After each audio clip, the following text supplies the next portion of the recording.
The moment my son opened the front door, I knew something was wrong.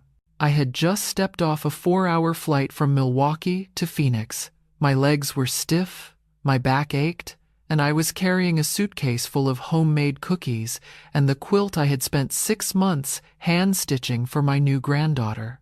But none of that mattered when I saw Kevin's face. He didn't smile. He didn't hug me. Instead, he glanced over his shoulder, then leaned in close and whispered something that made my heart stop. "Mom, I need you to do me a favor. When you meet the neighbors, can you just say you're my aunt? My Aunt Linda from Wisconsin?" I stood there on the porch of his brand new house, the Arizona sun beating down on my 67-year-old shoulders, and I thought I had misheard him. "What did you say?" He shifted his weight, looking uncomfortable. "It's just Victoria's family. They're very particular about appearances. Her parents live 2 streets over, and the neighbors here, they all know each other. It would just be easier if..." "If what?" I asked. "If I pretended not to be your mother?" "Mom, please, just for this visit. It's complicated." I should have turned around right then. I should have called a taxi back to the airport and flown home to my little apartment in Milwaukee. But I didn't, because I'm a mother, and mothers don't give up on their children, even when their children give up on them. "Okay," I heard myself say. "I'll be Aunt Linda." Kevin's face flooded with relief. He grabbed my suitcase and led me inside, and I followed him into the home that I had helped him buy. Let me tell you something about that house. 3 years ago, Kevin called me crying. He was 34 years old, recently married to Victoria, and they had just found out they were expecting a baby. He said they had found their dream home in Scottsdale, a beautiful 4-bedroom house in a gated community. The schools were excellent. The neighborhood was safe. It was perfect for raising a family. But they couldn't afford the down payment. I was a retired school librarian. I had worked for 38 years at Jefferson Elementary, helping children discover the magic of books. My salary was never impressive, but I had saved carefully. After my husband passed away 12 years ago, I sold our house and moved into a small apartment. I had exactly $215,000 in my savings account. It was my safety net, my security for the years ahead. Kevin asked if I could help with the down payment. "Just a loan," he said. "They would pay me back within 5 years." I wired him $180,000 the next week. He never mentioned paying it back again. And I never asked, because that's what mothers do. Now I was standing in the foyer of that house, looking at the marble floors and the crystal chandelier and the expensive artwork on the walls. Victoria had done well with the decorating. Everything was white and cream and spotless. It looked like a magazine. It didn't look like a home. "Victoria," Kevin called out. "Mom is here. I mean, Aunt Linda is here." Victoria appeared at the top of the stairs. She was beautiful, as always, tall and slender, with perfectly styled blonde hair and makeup that looked professionally done. She was wearing white linen pants and a silk blouse, even though it was a Saturday afternoon. "Oh, hello," she said, descending the stairs slowly. "How was your flight, Linda?" She said my fake name with a small smile, like it was a private joke between us, but there was nothing funny about it. "It was fine, thank you." "Kevin, why don't you show her to the guest room? I need to finish getting ready. The Hendersons are coming over for dinner tonight." "The Hendersons?" I asked. "Our neighbors," Kevin explained. "They live next door. Victoria's parents will be here too." "Oh," I tried to keep my voice steady. "Will I be joining you for dinner?" Victoria and Kevin exchanged a look. That look said everything. "Actually," Victoria said, "it might be better if you rested tonight. You must be tired from traveling." I can have Maria bring a tray up to your room. Maria, I would learn, was their housekeeper. They had a housekeeper. That's very thoughtful, I said, though thoughtful was not the word I was thinking. Kevin showed me to the guest room. It was on the second floor, at the far end of the hallway, as far from the main living areas as possible.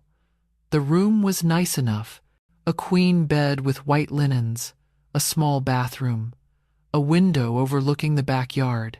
I'll let you get settled, Kevin said. He was already backing toward the door. Dinner parties here can go pretty late, so don't wait up, Kevin. He stopped.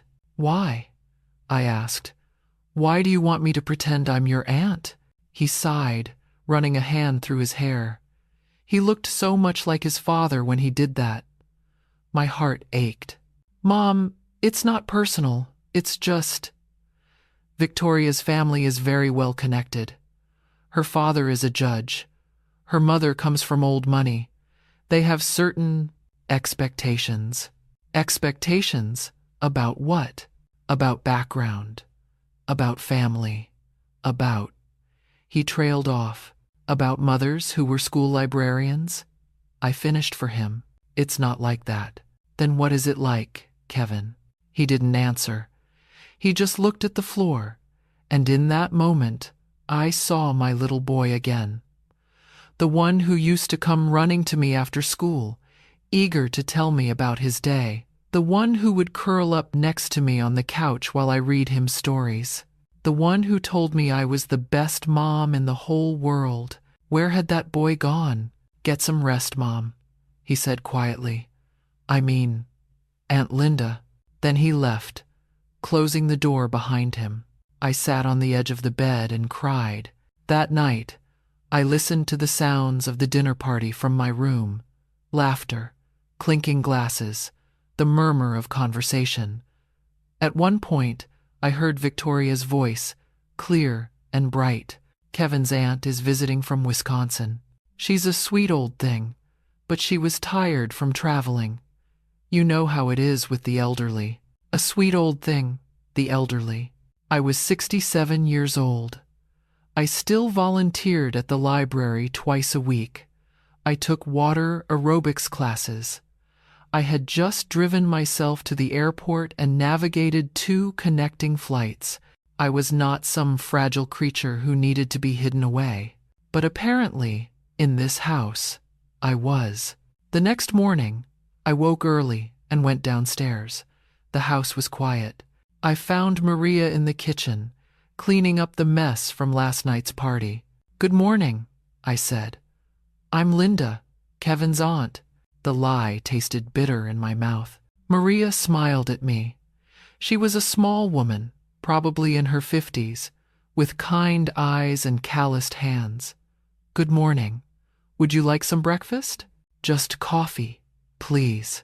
She poured me a cup, and I sat at the kitchen island, looking around. The kitchen was enormous. Professional-grade appliances, marble countertops, a wine fridge.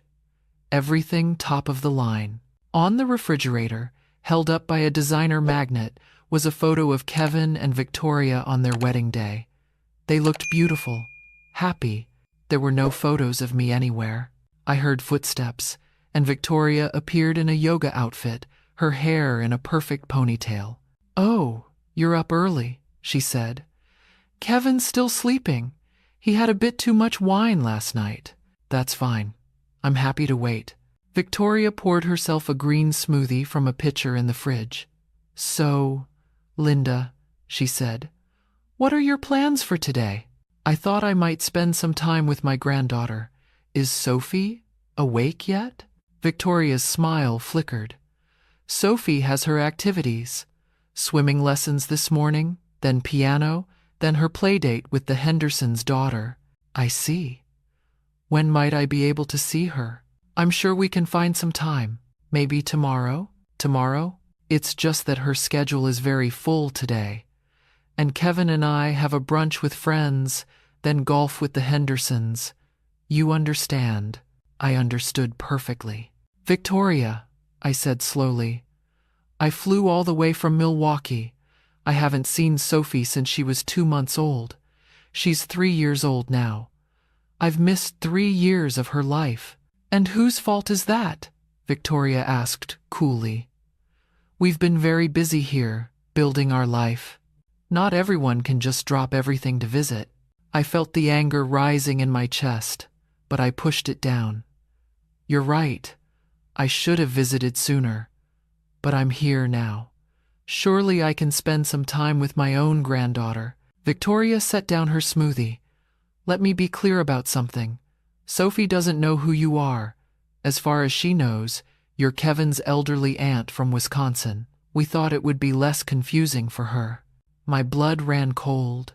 She doesn't know I'm her grandmother? We thought it was best. Best for who? Victoria didn't answer. She just picked up her smoothie and walked out of the kitchen, leaving me alone with Maria, who was pretending very hard not to have heard any of that. The next few days were the loneliest of my life. Kevin and Victoria were always busy. Brunch with friends, golf with the Hendersons, a charity gala, a business dinner.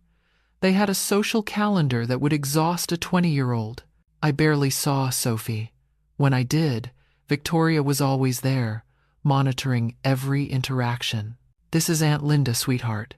Can you say hello? Sophie was a beautiful child with Kevin's dark hair and Victoria's blue eyes. She looked at me with curiosity, then turned back to her tablet. Hello, she said without looking up. Hello, Sophie. I brought you something. I pulled out a small stuffed bunny from my bag. It was soft and white, with floppy ears. I made this for you. Sophie glanced at it. I have lots of toys. Sophie, Victoria said. What do we say? Thank you, Sophie said automatically, taking the bunny. She set it aside immediately. That bunny, I should tell you, took me 3 weeks to make. I sewed it by hand, just like I had sewed Kevin's stuffed animals when he was a boy. Each stitch was a prayer for my granddaughter, a hope that somehow, despite the distance, we could build a connection. She left it on the floor when she ran off to her playdate. On the 4th day, I decided to go for a walk. I had been cooped up in the house, or more specifically in my room, for too long. I needed air. I needed to think. The neighborhood was beautiful. Palm trees lined the streets. The houses were enormous, each one more impressive than the last.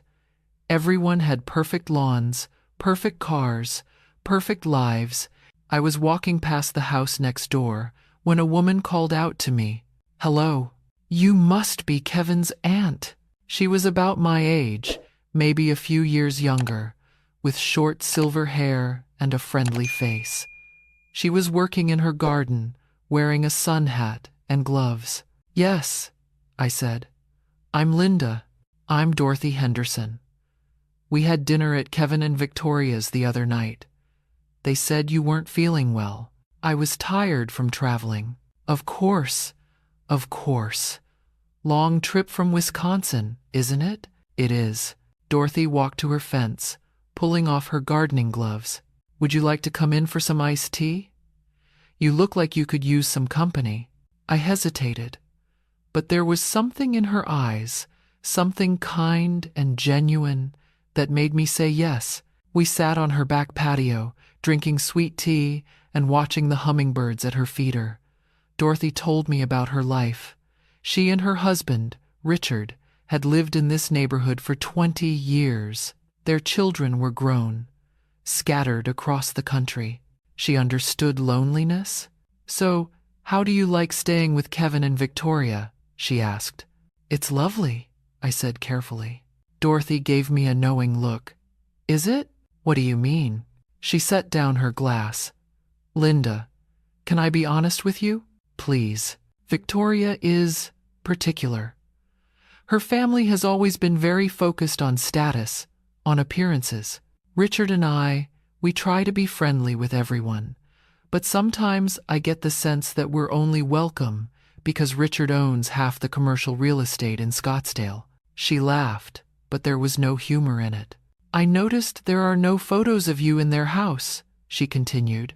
No photos of Kevin's family at all, actually. Just Victoria's. My throat tightened. I noticed that too. And you being Kevin's aunt. Dorothy tilted her head. Forgive me for saying, but you don't look like an aunt to me. You look like someone who loves that boy very much. Tears sprang to my eyes before I could stop them. I'm not his aunt, I whispered. I'm his mother. The words hung in the air between us. Dorothy reached over and took my hand. I thought so. He asked me to pretend, I said, the words tumbling out now, unable to stop them. Because of Victoria's family, because I was a school librarian, because I'm not good enough for their image. Oh, honey, I helped them buy this house. I gave them $180,000 for the down payment, every penny I had saved, and now I'm sleeping in the guest room at the end of the hall, and I'm not allowed to tell my granddaughter that I'm her grandmother. I was crying openly now, and Dorothy handed me a tissue from her pocket. That is the saddest thing I've ever heard, she said. And I'm going to tell you something, Linda. Whatever your real name is, you're not doing yourself or your son any favors by going along with this. What am I supposed to do? Tell the truth. Stand up for yourself. You're his mother. You brought him into this world. You raised him. You sacrificed for him. Don't let anyone make you ashamed of that. She was right. I knew she was right. But knowing and doing are two very different things. That night, I couldn't sleep. I kept thinking about what Dorothy had said, about Kevin, about Sophie, about the $180,000 I had given them, money I would never see again, money that was supposed to be my security in my old age. Around midnight, I got up to get a glass of water. The house was dark and quiet. Everyone was asleep. As I walked past the study, I noticed the door was slightly open. A light was on inside. I pushed the door open. The study was Kevin's space. A big mahogany desk, leather chairs, built-in bookshelves, very impressive. On the desk was a folder, and something made me look inside. It was financial documents, bank statements, mortgage papers. I shouldn't have looked. I know that, but I couldn't help myself. The mortgage was in Kevin's and Victoria's names, which I expected. But attached to the mortgage documents was something else. A promissory note, dated 3 years ago. It was my promissory note, the one I had signed when I wired them the money, the one that said they would pay me back within 5 years. Attached to it was a sticky note in Victoria's handwriting. Shred this. She'll never ask. My hands were shaking. She'll never ask. They never intended to pay me back. They took my money, my life savings, and they had planned from the beginning to just keep it, to let me fade into the background, into silence, into Aunt Linda from Wisconsin. I took the promissory note. I folded it carefully and put it in my pocket. Then I went back to my room and started packing. The next morning, I came downstairs with my suitcase. Kevin and Victoria were in the kitchen, having breakfast. Sophie was at the table with them, eating pancakes. Mom? Kevin looked confused. What are you doing? I'm leaving, I said. But you're not supposed to leave until Thursday. Change of plans. Victoria looked relieved. She quickly hid it, but I saw it. Is everything okay? She asked, not meaning it at all. No, I said. Everything is not okay. I walked over to the table and looked at my son. My beautiful son, who I had raised alone after his father died, who I had worked double shifts for so he could go to college, who I had given everything to, including my future. Kevin, do you remember what you asked me when I arrived? He shifted uncomfortably. Mom, not now. You asked me to pretend I wasn't your mother, to lie to your neighbors, to your in-laws, to your own daughter. Mom, please. I did what you asked. For 4 days, I have been Aunt Linda. I have stayed in my room while you had dinner parties. I have watched my granddaughter ignore the toy I made her with my own hands. I have smiled and lied and pretended. Victoria stood up. I think this conversation should happen in private. No, I said. I think it should happen right here. I pulled the promissory note from my pocket and set it on the table. I found this in your study last night. The note that says you owe me $180,000.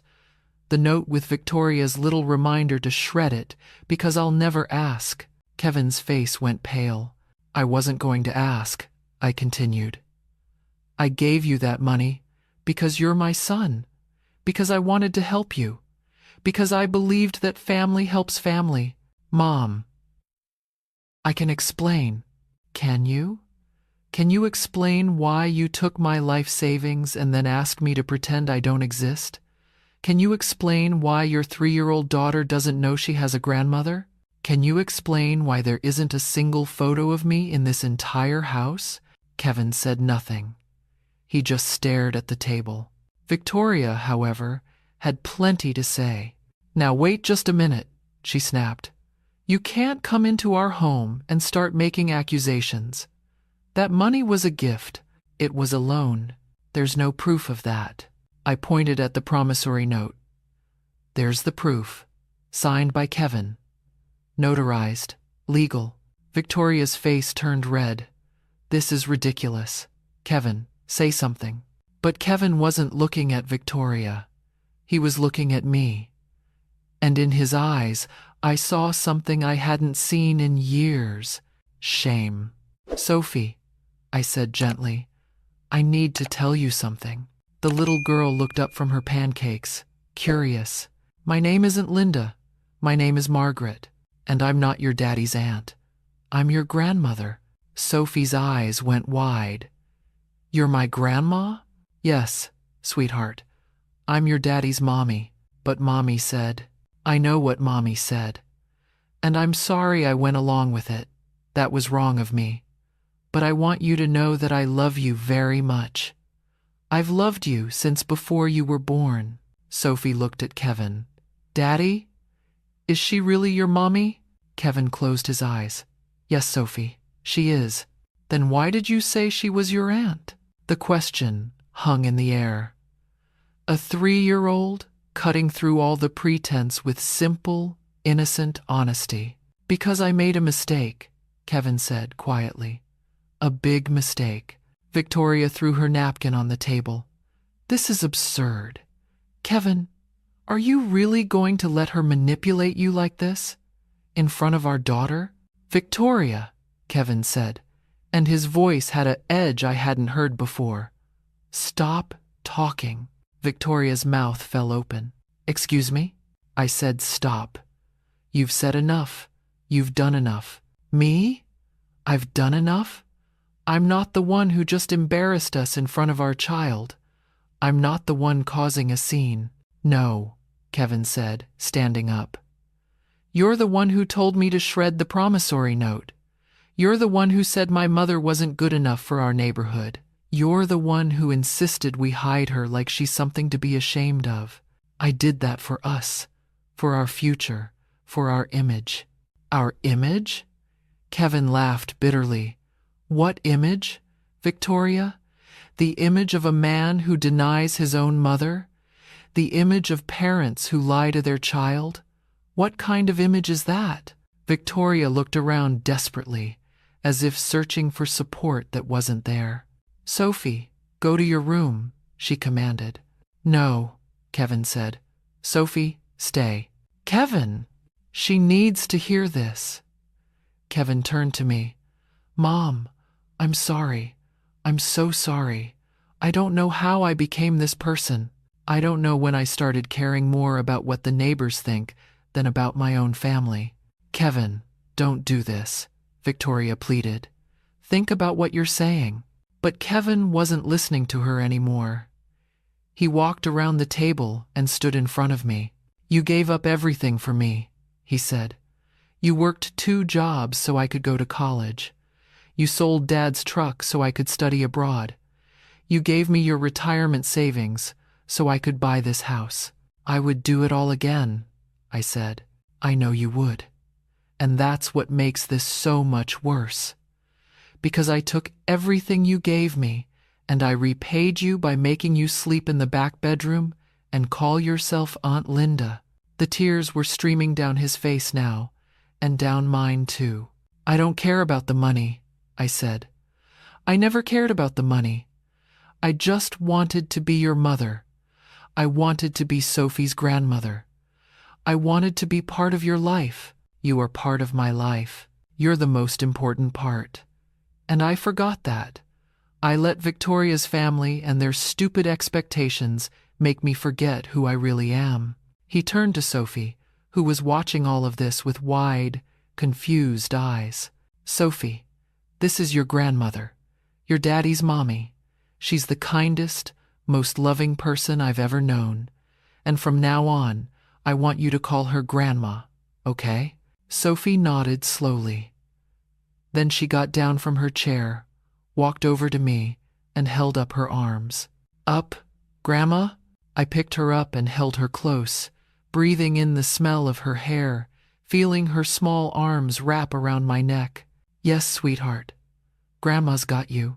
Victoria watched all of this with an expression of disbelief and fury. Kevin, you're making a huge mistake. My parents are going to hear about this. The Hendersons are going to hear about this. Everyone is going to know that your mother is a what? Kevin asked coldly. A retired school librarian? A woman who spent her life helping children learn to read? A woman who worked hard and saved carefully and then gave everything she had to help her ungrateful son? Victoria had no answer for that. I think you should go to your parents' house for a while, Kevin said. We need to talk about some things, about our marriage, about our priorities, about what kind of people we want to be. You're choosing her over me? I'm choosing to be someone my daughter can be proud of, someone my mother can be proud of. And right now, Victoria, that means choosing not to be the person I've been for the past 3 years. Victoria grabbed her purse and stormed out of the house.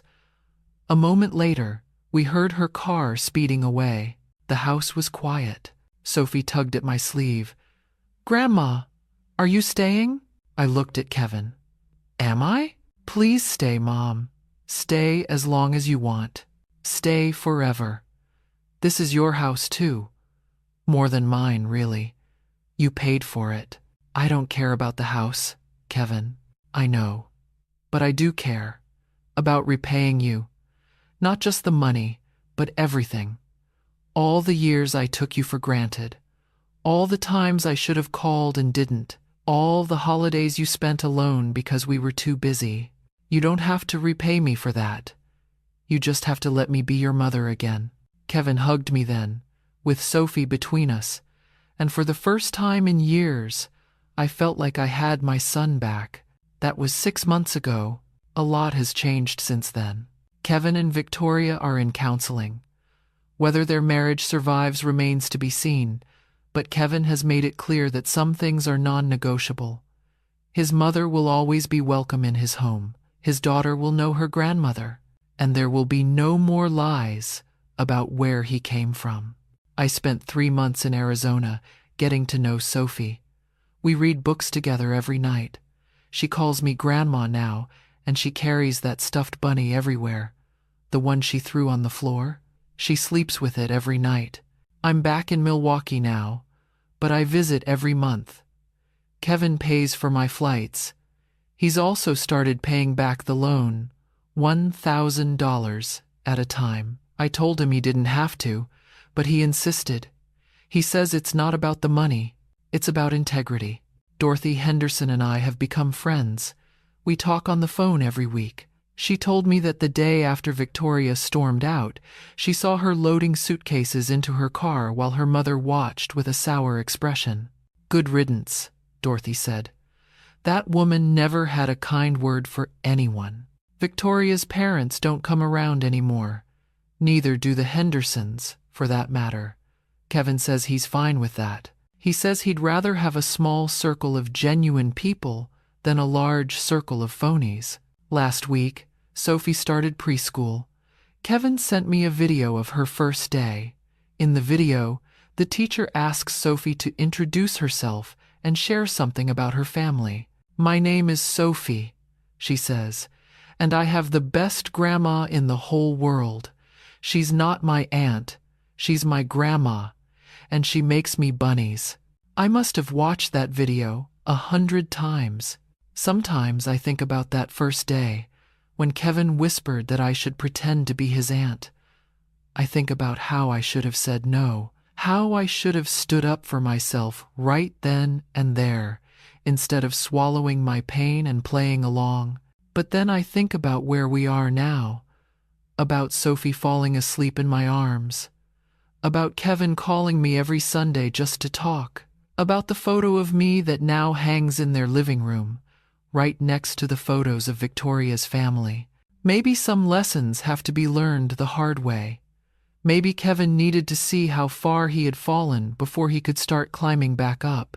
Or maybe I needed to find my voice, even if it took me a few days to do it. Either way, I'm grateful. Not for the pain, never for the pain, but for what came after. To anyone watching this who has ever been made to feel small by their own children, who has ever been asked to hide who they are, who has ever wondered if they matter, let me tell you something. You matter. Your sacrifices matter. Your love matters.